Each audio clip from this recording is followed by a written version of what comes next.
Bonjour tout le monde, aujourd'hui je suis un petit peu dehors, je vais vous parler un petit peu de plantes, plutôt que de mettre tout sur papier.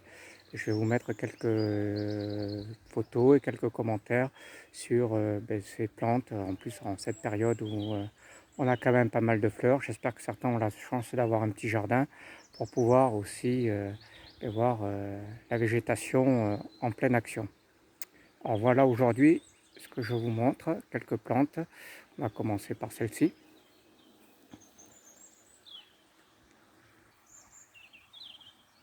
Bien, donc je ne sais pas si vous voyez bien.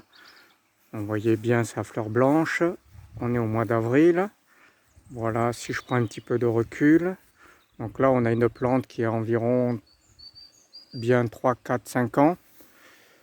Donc ce petit arbuste, donc cet arbuste, pas petit, cet arbuste ou petit arbre, donc on a à peu près 25 espèces dans le monde.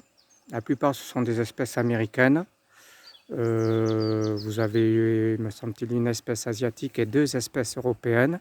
Là donc c'est une espèce achetée pour le jardin, donc on a une espèce américaine. Donc si je vous donne un petit indice avant de vous donner le nom, regardez un peu la disposition des rameaux, vous voyez bien que c'est alterné. Si on regarde la fleur un peu plus en détail, hop, est-ce que ça fait la mise au point? Pas vraiment. Voilà. Donc vous pouvez compter le nombre de pétales. 5. On doit avoir la même chose au niveau des sépales. Dessous. Voyez. Et de nombreuses étamines. Bon. Donc je ne sais pas si vous avez trouvé. Je vais vous donner le nom. Donc c'est ce qu'on appelle un amélanchier. Donc là vous avez un amélanchier certainement du Canada. Donc comme je disais, une espèce américaine. Donc de la famille des Rosacées. Donc en latin amélanchier, ça se dit pareil.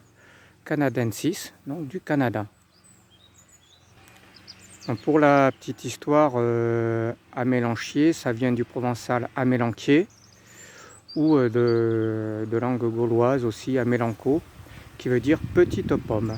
Donc si ça veut dire petite pomme, vous doutez bien qu'après sa floraison, on va avoir une fructification qui va se mettre en place. Et cette fructification, on a des petits fruits rouges, vraiment petits, la taille d'une plus petite qu'une cerise, donc rouges qui deviennent pourpres ou violets selon les espèces. Et du coup, la particularité de ce fruit, c'est qu'il est comestible, très bon, sucré acidulé, assez doux.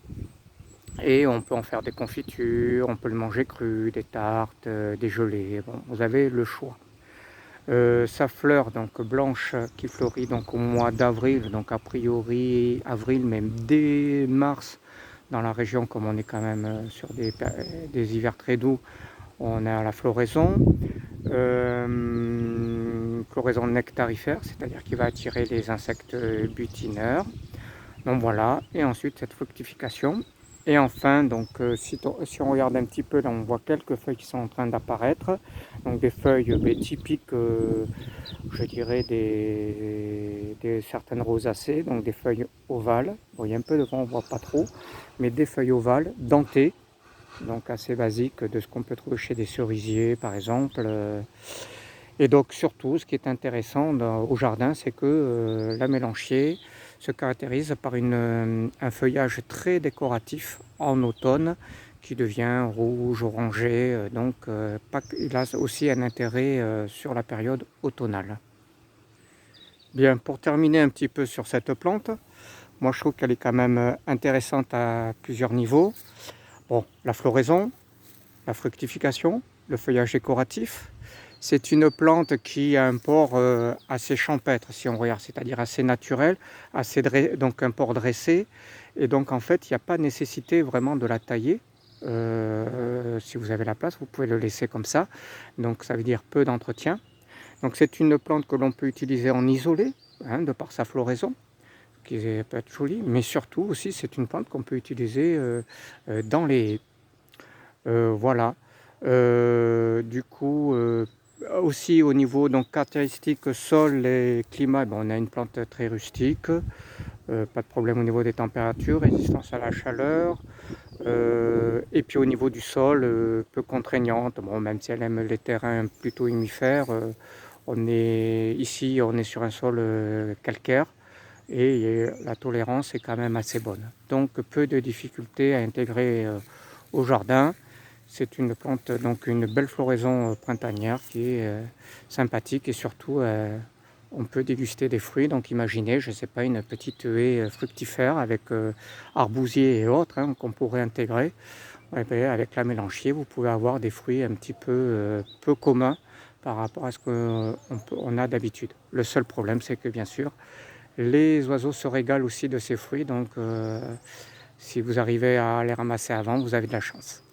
Voilà, j'espère que vous avez suivi un peu tous ces éléments. Je vous présente une autre plante tout de suite.